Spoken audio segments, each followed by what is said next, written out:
To blend into one endless carnival, Wednesday morning found tall ships' crews and cadets preparing for their departure, taking with them memories of a most gracious stay.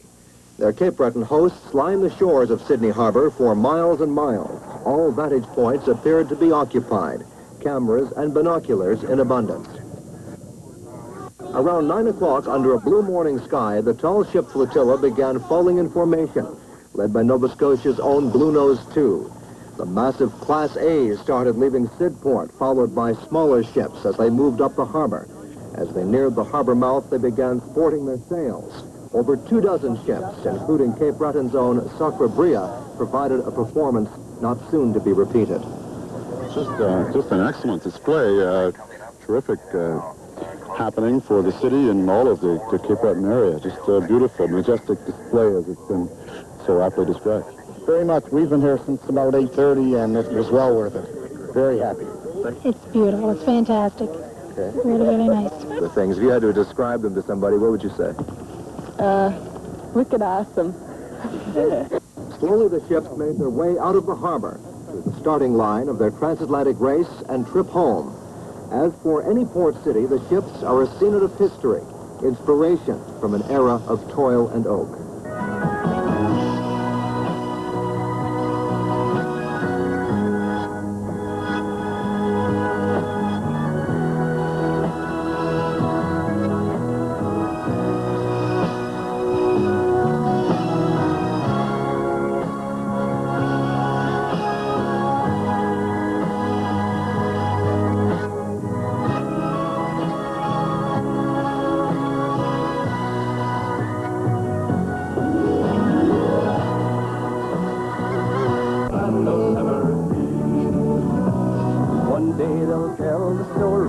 Of a day then long gone by, when the tall ships came a-sailing with their masts up to the sky, and the lives of we who saw them will never be the same, and the world will long remember the day the tall ship came.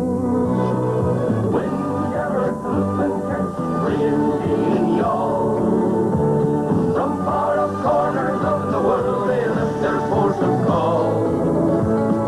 Great and noble ladies, preservers of the sea. 24 vessels entered the race for the Ports Canada World Cup, which will be offered every 2 years during tall ships gatherings. Thousands of people, local and tourists alike, lined the shoreline on both sides of Sydney Harbor to witness the parade of sail earlier this morning. The weather was cooperative and the winds came up enough to allow some of the vessels to drop their sails, making the event a spectacular sight. A large number of small boats accompanied the tall ships to the starting line, which was marked by the CN ferry Ambrose Shea and the Canadian Coast Guard training vessel Nicola. It's expected that light winds on the Atlantic crossing will slow the ships down, and courses were changed to avoid icebergs off the Nova Scotia coast, which are common in the North Atlantic this time of year. The first of the ships is expected to arrive in Liverpool by the end of July. Hal Dornovic, CBC News, Sydney.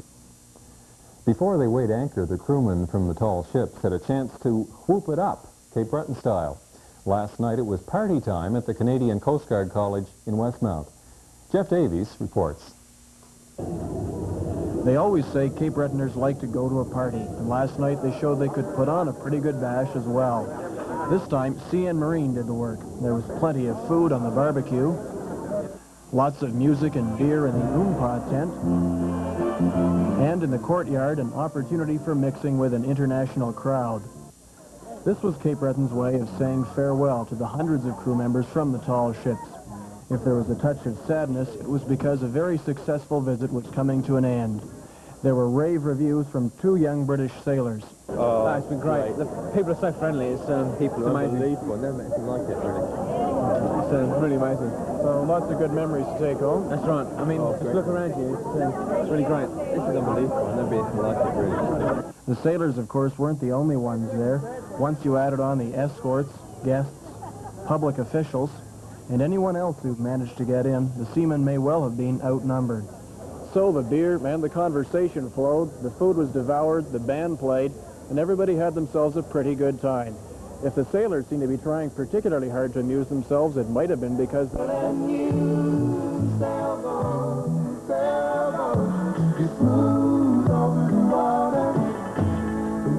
I see your father, you must be the ocean's daughter, sailing, sailboat, sailboat, sailing to my harbor.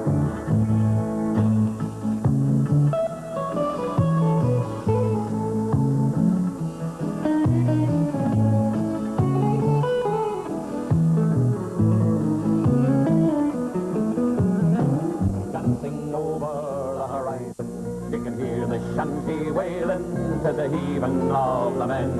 You can feel the seas up to your knees, and you know the sea is rising, and you know that the birthday has come again. Good evening, I'm Glenn Billaway. Well, our special coverage of the tall ships on Sea Fever is just about over. Roy Mercer will be joining us very shortly with an up-to-date report on the race start of the Class A vessels off New Waterford this afternoon. Today, of course, the ships left Sydney Harbour under sunny skies with thousands of Cape Bretoners lining the shore to watch this spectacular sight, the parade of sail. But before the ships left for the race start this afternoon, the captains of all of the vessels had to be briefed yesterday. The Sail Training Association and the Canadian Coast Guard laid out the conditions for the race. The captains were told about changes in the race schedule because of the icebergs. Icebergs are much further south this year, and the ships must give them a wide berth. The captains were told that after the race start of the race, they have to make their way to Cape Race first, where the Canadian Coast Guard vessel, the Jackman, is stationed. This change adds over 350 miles to the race course, and the Coast Guard wants to eliminate any temptation some captains may have in attempting to shorten that distance. However, once they pass the Jackman, the captains can chart whatever course they think will get them to Liverpool first. They were also briefed on the radio frequencies where weather and other vital information can be obtained. Of course, Sea King helicopters will also be standing by for any emergencies on board the ships for the first 4 days of the race. And of course, while the cadets were in port, they had themselves an amazing time. They had a very, very good time, and it all ended last night with a wonderful party. Before they left, the crews from all of the ships were entertained in fine, old-fashioned Cape Breton style. And they couldn't help but have fun, for over 1,000 young women from all over the island were bussed in for the Farewell to Canada party. There were square dances, polkas, and lots of beer and food. Despite the demands they faced for today's race start, the crews kept toe-tapping and partying until the early hours of the morning. And of course, the parade of sail got underway this morning at 9 o'clock. CBC Cape Breton TV was there, and we now bring you an edited version of our live telecast of Sydney's parade of sail. The Blue Nose has the largest mainmast in the world, over 4,000 square feet, and that's a sight in itself to see something like that. And especially on a day like this is an ideal day for a sail pass. The weather is perfect, and I have a feeling that the captains are breathing a sigh of relief. That is, especially the captains of the A-class ships, because they can raise their sails in this area. There's not too much wind, enough to get the sails up. The sun is out, a perfect day in Cape Breton. In other words, we have ideal conditions. The weather is broken here, the sun is shining, and in behind the Blue Nose is the Gloria, a ship that I'm a little touched with because it is one of my favorites. The crew has been excellent. They've been very friendly. The Gloria is another ship that, again, is spectacular. And I feel like I'm losing an old friend, Captain Diaz, and the crew now going out to the race starting point. And we're going to take a nostalgic look back. Well, there it is, the Gloria. That's what she looked like when she came in to Sydney Harbour just some 4 short days ago. Captain Diaz of the Gloria. The Gloria, as Roy was saying, it has to be one of the favorite ships amongst most of the spectators who saw her. The cadets on board, as is customary for the Navy, to be extremely, extremely outgoing. They did everything to make sure that everybody understood everything they wanted to about that particular ship. They bent over backwards, very, very congenial fellows, smart-looking uniforms, as always. Just a beautiful ship. and a tremendous, tremendous credit to her country insofar as the artifacts of that country and the history of that country is concerned. Those are replicas that you see there, but they have in the real country replicas like that are solid gold, explaining, made by about 15 different Indian tribes in Colombia making artifacts like that. That, by the way, is in the officers' lounge, that particular display. Very, very interesting. The Gloria from Colombia. And that was our look back at the Gloria over the past few days. And as you can see, it was one of the favored tall ships here and in the parade of sail. Again, they're making their way to the start. And earlier, I talked to Captain Diaz about preparing for a race across the Atlantic. Captain, while you're here, for us it's a big party, but for you it's business as usual. You have to get ready for a race across the Atlantic. Could you tell me what you have to do to prepare for such a voyage? Well, we starting from Cartagena making a hard work with the cadets. We think that at this moment we are ready to participate in this race. We couldn't participate in the first and second race from Bermuda to Halifax because we were training at that time. But we are now, I think, ready to compete. You're saying that your 100 and odd, or your 140 odd crew members are now geared up and ready for a race across the Atlantic? Yes, sir. Now, as far as preparations, do you have to bring on board more food, or you have to drop some off? What are some of the technical things you have to do?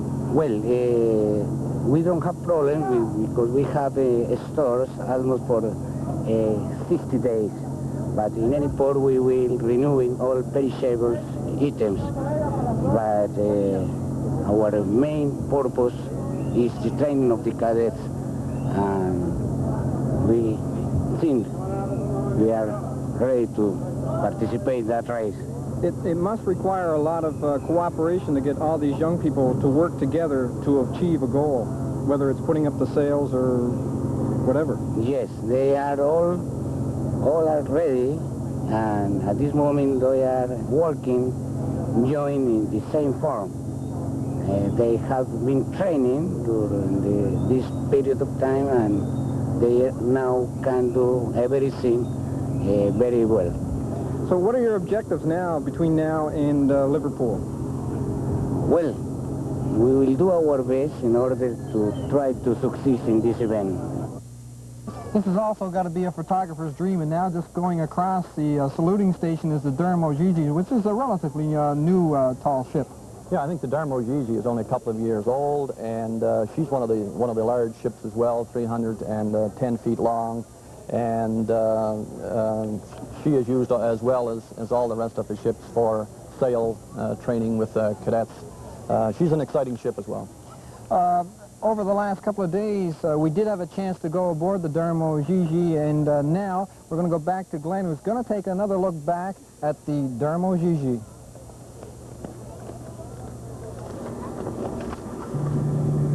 Well, here it is, the Dermo Gigi. This is the school ship of the Polish Merchant Navy and was built only 2 years ago at the much publicized Gdansk shipyard. The name Dermo Gigi means gift of youth. Believe it or not, this ship sets 32,453 square feet of sail and has two 750 horsepower auxiliary engines. It has a complement of 172 people, 17 officers, 25 permanent crew, and 130 trainees. By the way, this is a rather interesting ship. This is the only square rigger where the cadets actually sleep in bunks and not hammocks. Also interesting, Captain Olignovich was telling me that their main source of drink is beer, orange juice, apple juice, lots of milk. There's the engine room there. Milk and juices of that nature, but again, only 400 gallons of water on board that particular ship. For cooking and for brushing teeth only. The operating room and the recovery room. And of course, food. Very congenial they were to take us where most of the spectators couldn't go, and that's to the galley, to the kitchen, to the engine room, which is very, very impressive, and of course the captain's salon, there it is there.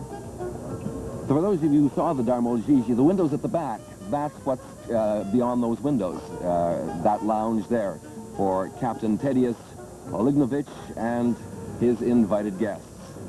Very, very interesting. There she is, the Darmozhizhi. And again, earlier I had a chance to talk to the captain of the Darmozhizhi about preparing for the race across the Atlantic. Racing across the Atlantic, how do you prepare for a voyage of that sort?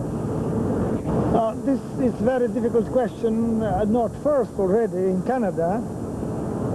Maybe I will say something which will be not popular, maybe controversial. I am not much fan of racing, no. I think this being together here is more important than racing. But we race, sometimes we are winners. Why I am saying so? Because we are already winning too much, I think. And I am afraid that I will lose, and my ships, my boys, the popularity as we had before. Nobody like perfectionist, always winning, but this ship is really good, so we have big chance. But the bottom line is that everybody gets to exchange ideas on the different tall ships. You get to meet different people. The boys get to communicate their ideas and share them, and you get a chance to share your ideas, obviously. Yes, so I said I am not much for racing, but I like it very much to continue this kind of activities, events, which give us chance to meet each other. So many nations, so many different ships. For instance, we think the best achievement of these our meetings is so-called crew interchange. From Halifax to Gaspé, I had on board about 20 foreigners, and now I brought from Halifax 6 cadets from Gauche-Foc, and she had mine, and I brought a lot of passengers, Canadians. As opposed to Halifax in the parade of sail and past the saluting station, we here on Cape Breton Island, as you and I heard when we were coming over to Chapel Point, that the wind is at a south-southwest at about 5 to 8 knots, and that's, it seems to me that everything seems to be ideal and working in our favor. Well, it's perfect, and I mentioned earlier that if I was a captain of the Class A ships, this is the way I would like it. I would not want any more wind than this. There's enough to fill the sails of these large ships. They can maneuver quite easily. This is an A1 day. You couldn't order anything better. I think Mr. Evans must have been in on ordering this weather, too.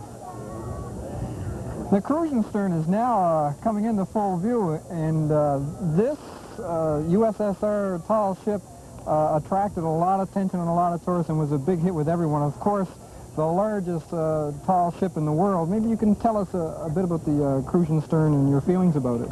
Well, the Kruzenshtern represents, for me, the modern version of the clipper ships. She goes back, that design goes back to the 1850s, where the requirement was for fast ships to bring tea and goods like that from the Orient.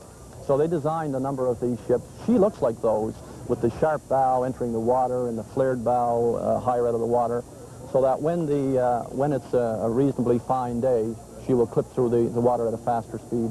They're great ships. To me, I don't know whether it's the black or the white.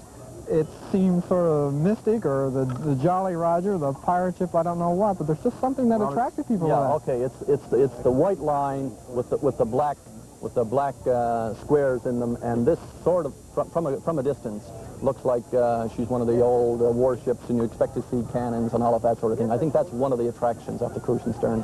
Arnold, for our viewers that didn't get a chance to see the Kruzenshtern up close, again, we're going to go back to Sidport a few days ago and give you a closer look at one of the tallest ships in the world, sailing vessels, the Kruzenshtern. She was launched on June the 24th, way back in 1926, from the yard of the builders J.C. Teckenberg at Westermund, Liège. And she was originally christened the Padura. But later on, in 1921, she was renamed the Kruzenshtern. by her new owners and named after the famous Russian navigator and hydrographer Admiral Ivan Kruzenshtern. He died in 1846. He had advocated the advantages of a direct trade route between Russia and China via Cape Horn and the Cape of Good Hope. He was commissioned in 1803 to survey the route and became the first Russian sailor to circumnavigate the world in 1806. She's a huge, huge ship, 342 feet long. But believe it or not, this is not the largest tall ship the Russians have. They have one that's about 40 feet longer. It's the Sadov.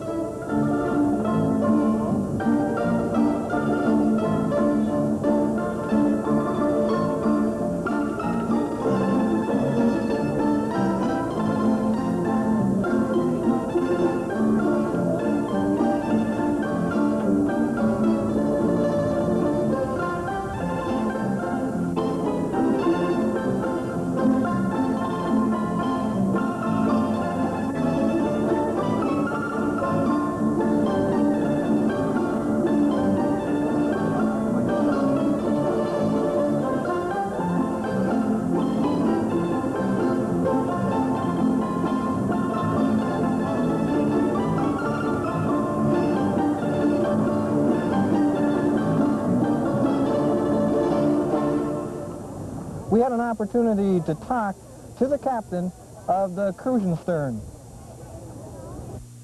Now, tomorrow after the Parade of Sail, you have the transatlantic race. Your feelings on that? Завтра, когда начнется трансатлантическая гонка, что вы чувствуете об этом? Ну, что чувствую? Я чувствую себя нормально, так и как и весь наш экипаж. Мы готовы к гонке. Нам трудно гоняться на таком большом судне по небольшим морям, по внутренним морям.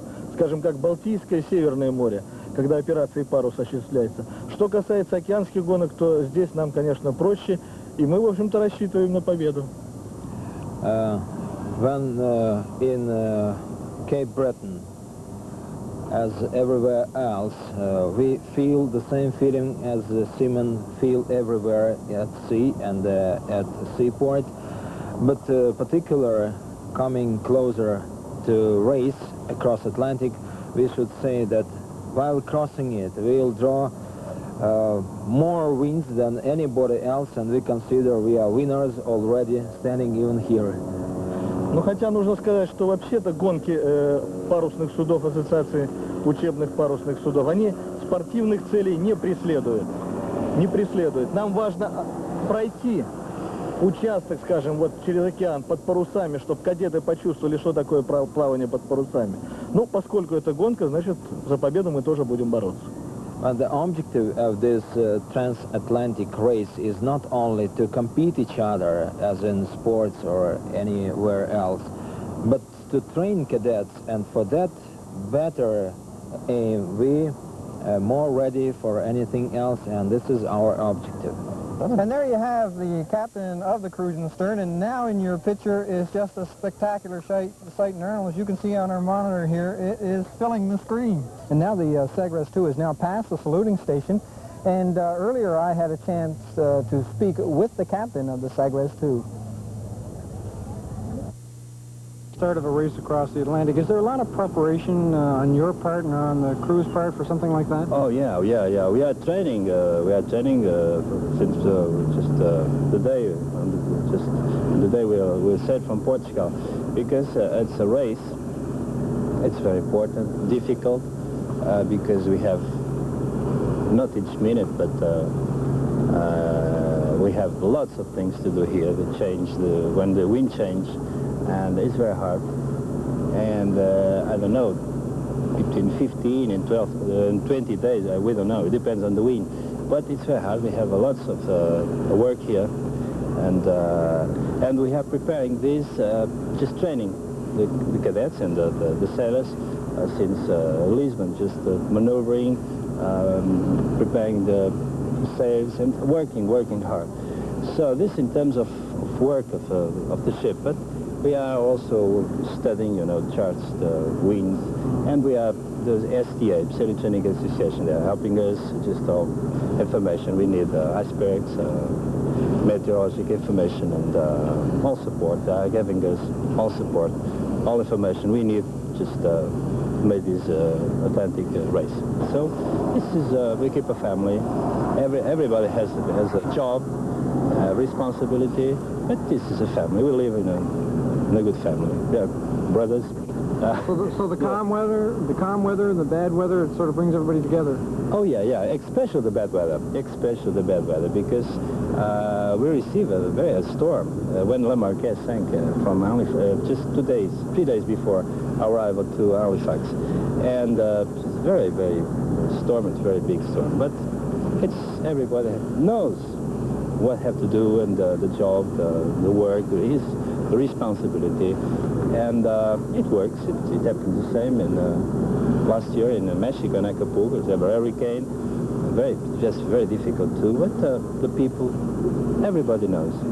And this is a family. We live together, and we are very close together. It's a family, really family. Arnold, what we're going to do now is, earlier, of course, we had an opportunity to be a little closer to the Sakra Bria, and that's our local entry, so we're going to take a closer look. The Sakra Bria, as you can see on your monitor there, is again a local entry. It's and I had a chance to talk to the crew, and they're very excited. And that's Larry Green. He's a graduate of the Coast Guard College, and he seems pretty excited about going across and very confident. It's an excellent experience for these sailors who are graduating from the Coast Guard College to be part of this, and certainly to take that sailboat across the Atlantic. It's a test and a trial for them as well. What you see here is a walk below deck of the Sakra Bria shot by Gary Embret. And as you can see, there's a small potbelly stove there. Kitchen utensils, a stove, all the comforts of home. In fact, the boys have told me that one of the things they do have is a stereo on board to bring them maybe a little bit of Michael Jackson and a bit of modern rock. Well, they're actually going to need some of that, Roy, because there are some boring days out there. If they run into any calm weather, they could be several days without moving at all. You do need Michael Jackson, I assure you. And that's their communication system. Are you familiar with that? Well, yeah, they have all the modern electronics, and they have VHF radio. They can be in touch with any of the ships in that area. And he's a good boat. That's a real good boat. And my hope is that, of course, she'll be coming back to Cape Breton before too long. Now, just coming out from behind the Ambroche is the Gosfork II. The Gosfork II has now passed the saluting station. And again, earlier in the week, we had an opportunity at Sidport to go aboard, and now we're going to share that with you. Now, in a couple of days, you'll be racing across the Atlantic. Two things. One is the preparation for such an event, and how do you approach crossing the Atlantic? To go to sea, you always must be prepared, and you can't make any difference between going into a race or just crossing the Atlantic. You always must have your crew well trained to be prepared if some rough sea and hard weather will come. Right now, for this, we didn't any special preparation for that. We have a well-trained crew. We are able to make very fast maneuvers, and we trust in the ship, so we do more or less our normal routine. But beside this, my personal opinion about the races is that it's always a bit difficulty. It's a bit difficult to compare ships of different sizes and different crews and different ages together in one race. The races are a bit more for the public, I would say. Normally, the people think those who win the race are the best seamen, and they know about the seamanship more than the others do. That's normally not true. This ship, for instance, has won already a couple of races, but we don't have any problems. We are well paid by the government. We have no problems with the crew, manning the ship, with the equipment, material, and so on. And I know a couple of the other ships are civilian ones, and they have to stand lots of problems we learned already we don't have. So it's always a bit difficult. And I'm quite sure we will make a good place in the race. But if we have calm winds and not so rough sea, I'm quite sure the Dame Logigi will be first ship at home, because she has more than 1,000 square yards of sails more than we have, and especially the Gorge Fock is built for hard weather and rough sea, and if we will have wind above force 8, I would be quite sure we are very good in this.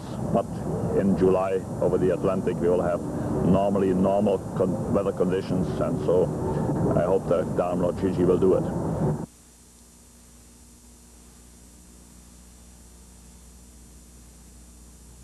Well, there's no question about it. It was a spectacular sight, and it was nice to have them in port for the past 6 days. Rather sorry to see them go now. I'm sorry we couldn't show the entire 2 hours. Of course, the parade took 2 hours. We hope you enjoyed what you just saw. Well, Roy Mercer was at the starting line today. He joins us now in the studio. You were there for the beginning of the race of the Class A's. What actually took place at the big event?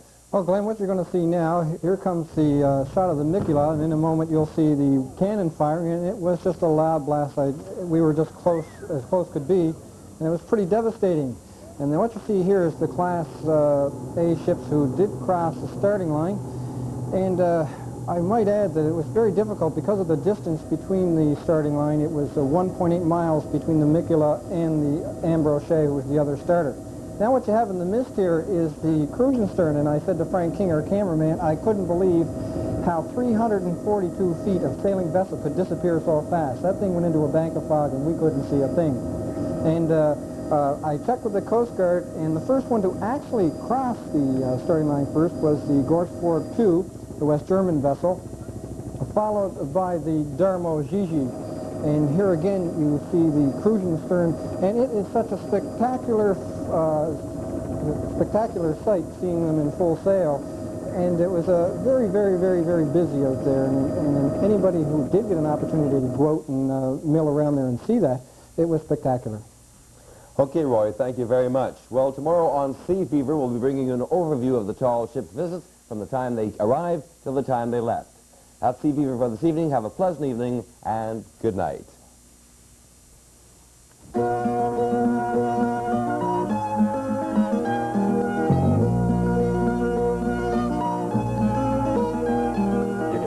Squares of canvas dancing over the horizon. You can hear the shanty wailing to the heaving of the men. You can feel the seas up to your knees, and you know the sea is rising, and you know that the first day has come again. To the man on high, the bosun's cry command the killing strain, till every mother's son begins to pray. With a hearty shout she comes about as she heads into the rain, and the ship has never seen a better day. Sailing ships and sailing men will sail the open waters, where the only thing that matters is the wind. Bill Han says he hopes they will show His picnic. Sponsored by the Cape Breton County Recreation Commission, the picnic will begin at 1 p.m. and will feature the two Macs, Ukrainian dancers, and Fool's Paradise, who will provide an extravaganza of mimes, juggling, and magic. The Marion Bridge Recreation Association will be selling beef on a bun and other foods. The Myra Canettes will be sponsoring a corn boil, and the Grand Myra 4-H Club will have canteen facilities. Displays in crafts, kayaking, and windsurfing are scheduled. Races and fun booths will be offered. The waterfront will be supervised, and new games will be played. That's the annual County Days picnic at the Two Rivers Park, Marion Bridge, on Sunday, July the 15th. Bring the whole family for a fun-filled day.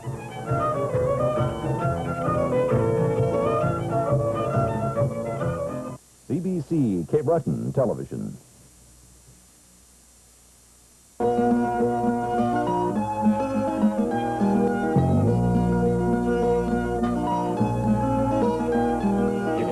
Squares of canvas dancing over the horizon. You can hear the shanty wailing to the heaving of the men. You can feel the seas up to your knees, and you know the sea is rising, and you know that the first day has come again. Well, good evening once again, and welcome to the final program, Sea Fever, since the tall ships have been in port. I'm Glenn Billoway along with Roy Mercer. Well, this evening on the program, first of all, we're going to take an overall look at the tall ships. from the time they started arriving in port on Friday evening until they sailed out of Sydney Harbor when the parade of sail ended yesterday, and of course the race start. We'll be taking a look at the race start as well. So we're just going to sit back, do a bit of commentating, and let you look once again at the parade of sail and the tall ships while they were in Sydney Harbor from the 6th of July until yesterday afternoon.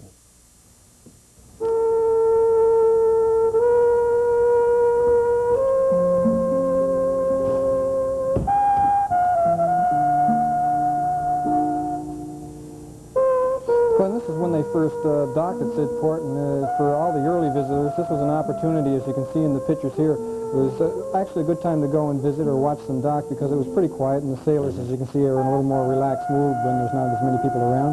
And there's no lineups, as you can see, going into the Sagres II, which is one of the, also one of the favorites of many of the people.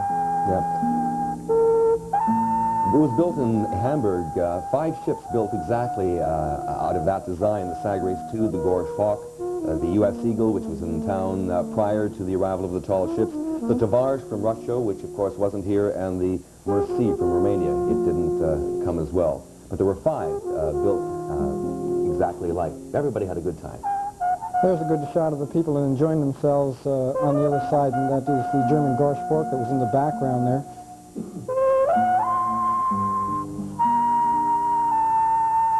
It was an interesting shot. It looked like some of the cadets, I was there during this particular point, it looked like they were picking up some rations. I noticed some of them were putting some bananas in their buckets there and taking them back probably to share with the different people. There she is. That's the one that stole the hearts of everybody for the arrival, particularly. All the cadets on the yardarms and singing the hymn Gloria. And that, of course, is the Gloria from Colombia, the only ship from South America.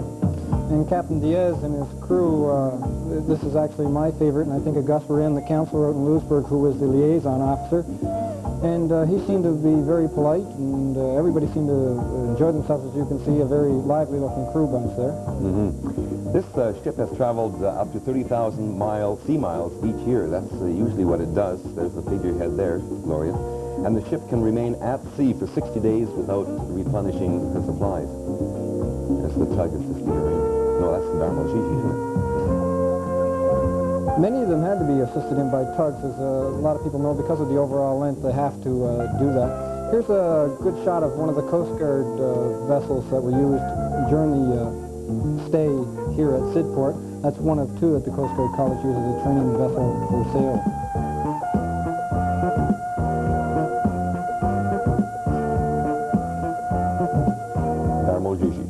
And you talked very extensively, Glenn, about the inside and that wonderful shot from the inside out and the type of furnishings that were in there. And one of the ones that we didn't get a chance to talk about down below, faced inside that picture, was the first prize for the race from Bermuda to Halifax. The replica of the schooner contained in glass. Yes. It was really something.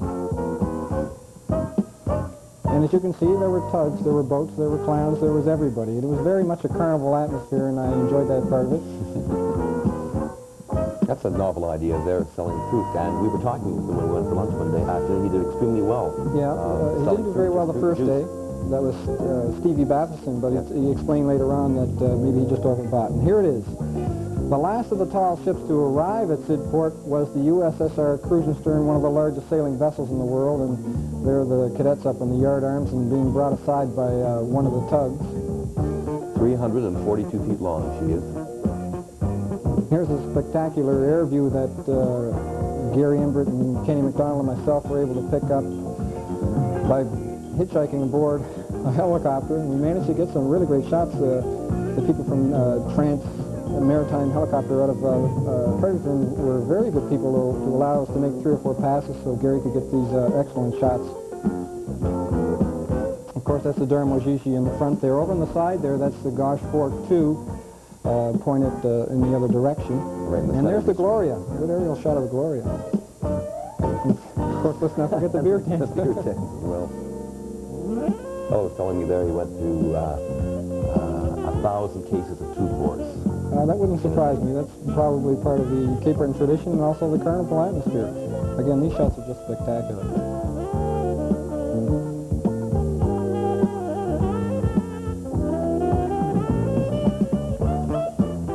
is a close-up view of this Kruzenshtern. I couldn't believe this guy is fishing while all this is going on. It's interesting. It's when we were talking with Paul Geller, actually, from the Gorge Port. When all of this is going on, sometimes the only way the sailors can find peace and quiet is to go way up on top of the yard.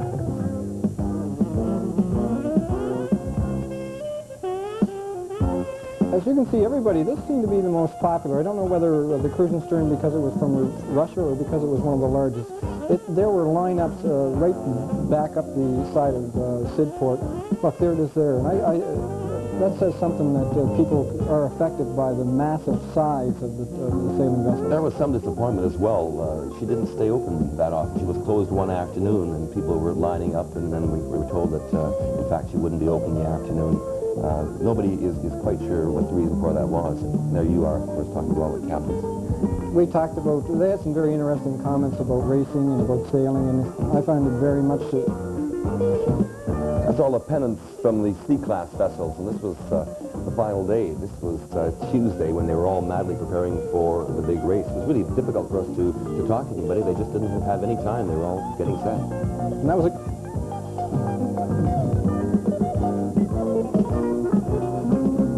good shot of the Dasher. The Dasher was the first across the starting line, and I should say that the Dasher is still leading as of a couple of hours ago. I had a report in from the Coast Guard, and there's your parade of sail program, of course, at a minor cost of $4. One of many souvenirs that were being sold along. And there's the scroll. This scroll is emblematic of them. They're taking part in the Ports of Canada race across the Atlantic. Each of the cadets received that, and there's the Sakra Bria, our local entry, and that's Larry Green, a graduate of the Coast Guard College. She's actually from Ottawa, and the Sakra Bria looks like it's going to do well in the race. That's owned by Dr. Martin Brennan from Glace Bay, and it's good to see that. And this is Alvin Ross checking with Larry. Customs. Yeah. And here's the Elsie. Now the Elsie is one of my favorites. This is Mrs. Myers is under control there. She owns it. It's the Grand Lady of the Bedore Lakes, and the owner, Mrs. Myers, was very graceful to invite us aboard and let us meet her crew. Okay. We'll be taking a look at the Elsie and the parade of sail in just a moment.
Well, Sea Fever continues now with Roy Mercer and myself, and now we're going to take a look at the parade of sail, right? And Glenn, probably the most spectacular event. I keep saying that, and people say I overused the word, but I couldn't use another word because that's exactly what it was. And Arnold Appleby expressed it in his own way from a sailing point of view, and it was spectacular. And the highlight, it was the highlight of, obviously, of the whole week.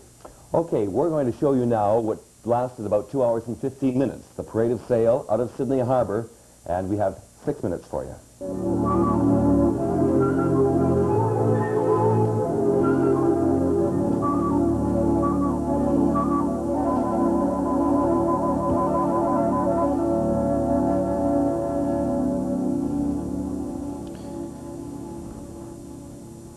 Well, the parade of sail began, of course, as it always does, with Nova Scotia's tall ship, 163 feet long, the Blue Nose.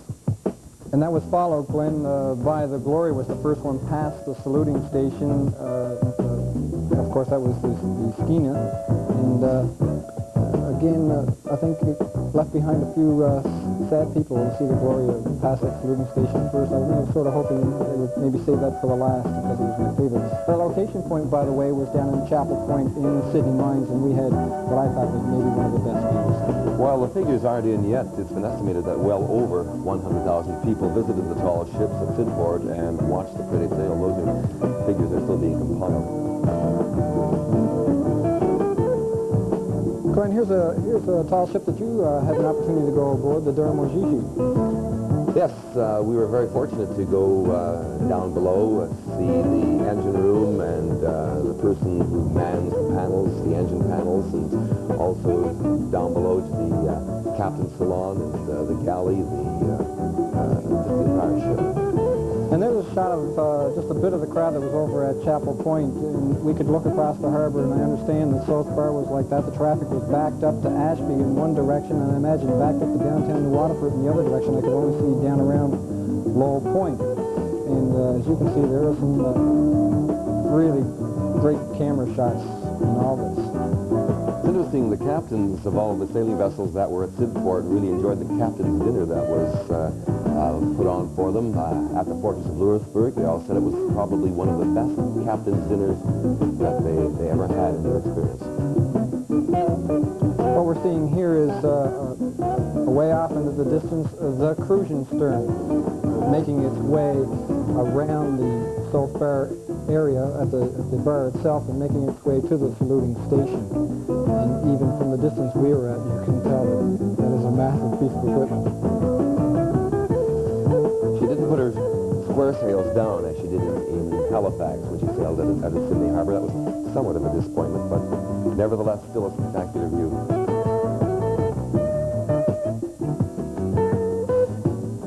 As always, it's business as usual. You have to shine things and get things ready. Tall ships of that nature require a lot of love and tender care. 27 in all sailing vessels in the parade of sail, including 2 Cape Breton entries. Dr. Martin Brennan's boat, the Sakra Bria, and of course the Elsie from the deck. What you see here is the Sagres II. What they're doing is raising the sails. They use a whistle. A whistle indicates lower, up, stop, start. And that's the only way to communicate. Obviously, if you didn't do that, you wouldn't be able to get the sails up and down and work the way a cruise should work. This is the Sakra Bria, local entry. Again, Dr. Martin Brennan and his crew of 11, including, again, there was one cadet on there, graduate of the Coast Guard College. His name is Larry Green. We talked to him earlier. There's also a young fellow from Alberta who was fortunate enough to have a person working here by the name of Vaughn Lejarde, the producer. His young son was chosen to go across that. I was talking with him. He's extremely excited about his first venture across the Atlantic Ocean by sail. And that's the shot below the Sakra Bria, a bit of the galley. You'll see in a moment. That's a nice stove there, a potbelly stove. And that's the Sakra Bria going by the saluting station and making its way to the starting point.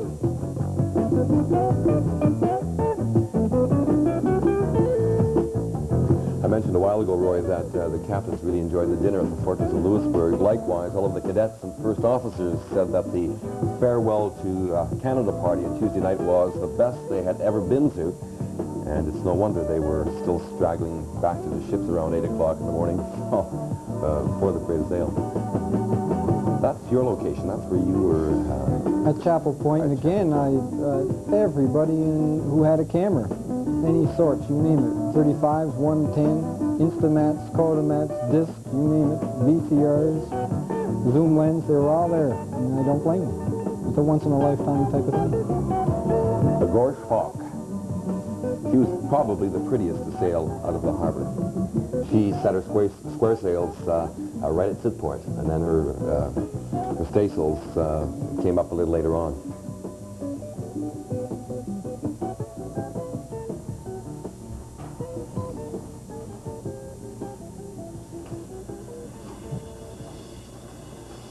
The Gorge Hawk was the last Class A vessel, the square rigger to leave the harbor, followed immediately by the Elsie, and we'll be taking a look at the Elsie very shortly. And Glenn, they must have went by. The time went really, really fast because when the 5th went by, and there are the snowbirds. The snowbirds was a surprise. A real surprise to everybody.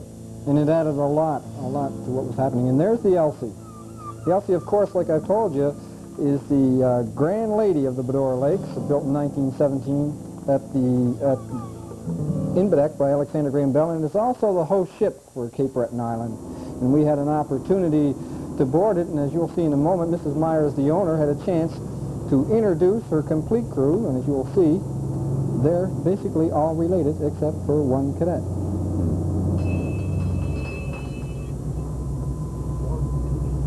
All right, Captain James McKillop, who's been with Elsie 35 years at Cape Breton, and whose father helped build the Elsie. 36 years. 36 years, stand corrected. Okay. Martin Grosvenor Myers Jr., co-captain.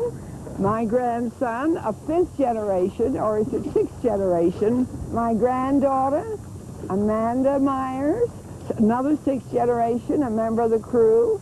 Next come Cassie Ann Woodford, who literally was almost brought up on the Elsie. I don't know how young she was when she first sailed on the Elsie. And next comes Peter Woodford, who is from Bedeque and Halifax, and we were very pleased to have him on board the Elsie. He sailed on the Elsie before. Then comes the youngest of the Woodfords, Beth Woodford, and last but not least comes one of our precious cadets that came all the way up to Bedeque and sailed down on the Elsie, 4 of them, and his name is Martin. He has to pronounce the last name for me. On board the Elsie. He sailed on the Elsie before. As you can tell, Mrs. Myers was some proud of her crew. Don't go away. Next, we're going to take a look at the race start.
Well, after the parade of sail, it was out to off the coast of New Waterford for the start of the race, and afterwards it was just business as usual. They were jockeying for positions, and we're going to take you now, and I was there for a closer look at the race start.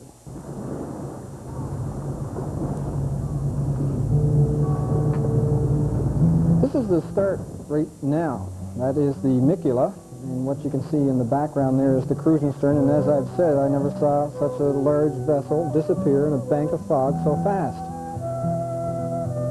And this is obviously the start of the A-class. There, again, is 5 of them. And the first across the line was the Gauche Fork 2, the West German vessel Glenn. There was a lot of small boats, different kinds of boats, out milling around and watching the start. Actually, it's quite interesting.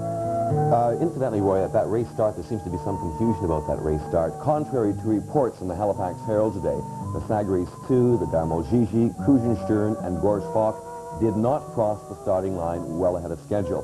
The cannon that was fired from the Micula was only a symbolic start. It had nothing to do with actually them crossing the line, because from some reporters' perspective, they were ahead. Now, the start of the race actually began when the pennant indicating the class of the race and the pennant with the letter P for preparatory on it were both lowered at the same time, followed by the firing of the white flare. That was actually the race start. So be assured there were no infractions when the race started. And Glenn, there was a large fog bank just in off the start.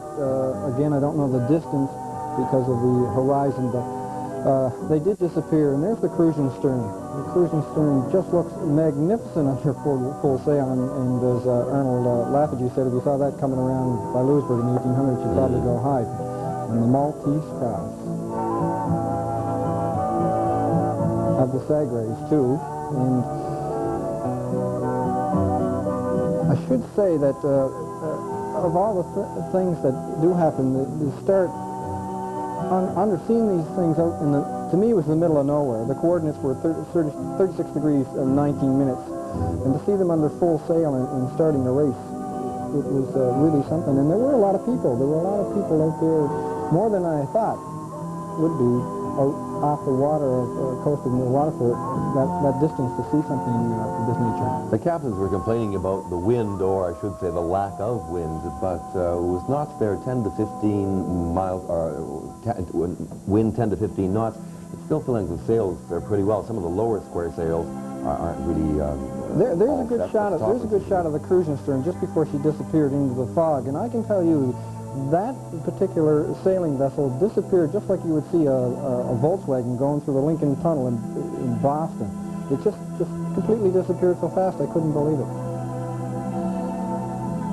That is quite an aerial shot. I haven't seen that. I didn't see that before. This is the start of the C-class, Glenn, and as I said earlier, the first one across the line was the Dasher. Of course, the Dasher won the race from Bermuda to Halifax and seems to be continuing its winning ways. Does look like they're having a bit of a problem with the wind.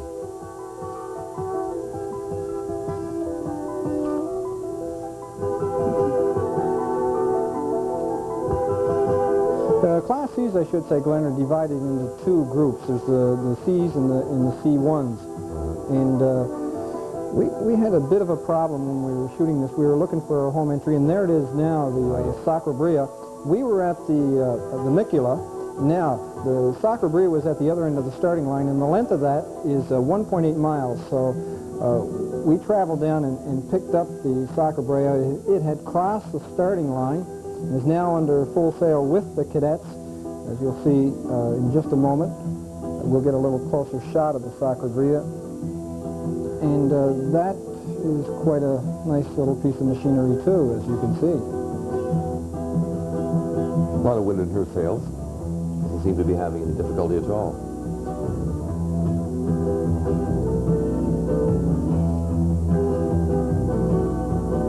And there's an aerial shot of all the Class Cs after they have gone back to starting stations to make their transatlantic voyage. And they'll be gone, I understand, probably until sometime in the first week in August when they will come to port in Liverpool, hopefully safe and sound. Again, because of those icebergs and all, the race length has been extended 350 miles, and they've extended the time by 2.5 days to get to Liverpool. So they estimate someplace around August the 3rd they should be arriving at Liverpool.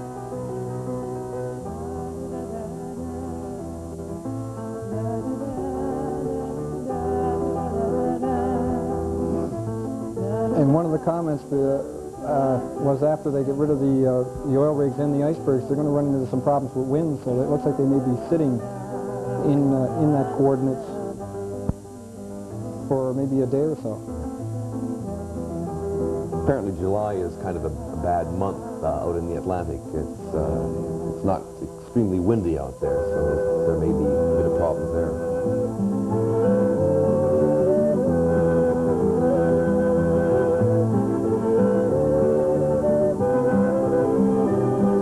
Now we're going back. I know what that is. I keep saying it, and every time I see it going into the fog,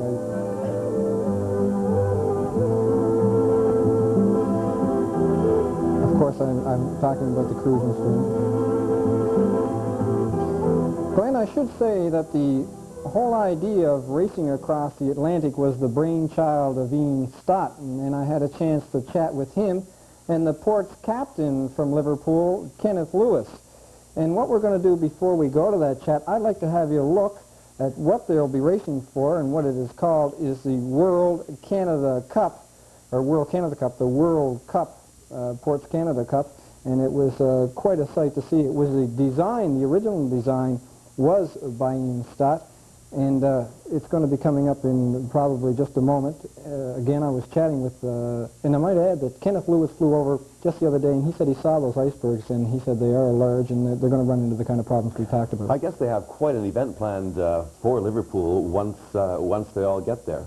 Okay, then, Glenn, we're going to take a shot at what they're racing for right now, and what you're going to see coming up is the Ports Canada World Cup. They'll race for it every 2 years, and it was designed by Ian Stott, whose official title is the Vice Chairman of Ports Canada, and it'll be raced for every second year, and here's Stott. As soon as we discovered some a year or so and a half ago that the one actually racing from Sydney to Liverpool, that they were sort of ad hocing back to Europe, I approached Chris Phelan, the captain of the STA, and he told me that they weren't racing because they had nothing to race for, and that's why we got into the act about the Ports Canada World Cup. And then, of course, we went on and got the Cup and got into the Sydney event and the Liverpool event at the other end, and the start and finish of the race, and decided that the STA would race for it with the tall ships every 2 years. We're expecting them over in Liverpool in the last week in July. There's a tremendous program of events for them. We have these 25 ships from Nova Scotia coming, and we've got another 50 coming from Europe in another race, so there'll be 72 ships berthed on the Mersey for about a week, and there's a tremendous program of events for them. My purpose in coming over here is to ensure that I can give them as much, free knowledge of the Port of Liverpool. It's not an easy channel in some respects. There are strong tides, so we intend to do everything we can to ensure that these ships are looked after in every way, and all the technical backup and assistance is there for them.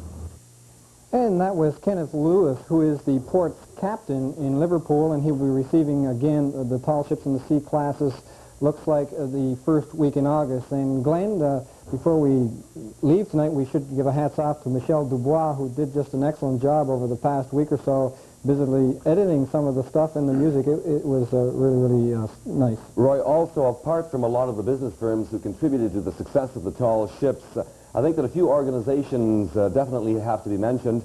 First of all, the Cape Breton Development Corporation, who freed up a lot of their people to look after this, the Canadian Coast Guard College, and CN Ports Canada. Have yourself a pleasant evening, and good night.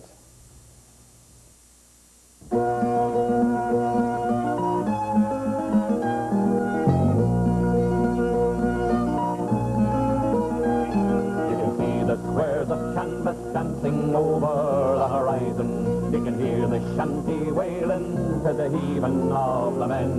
You can feel the seas up to your knees, and you know the sea is rising, and you know the skipper's day has come again. To the men on high, the bosun's cry commands the killing strain, till every mother's son begins to... Coast Guard College cadets. Then it was open house.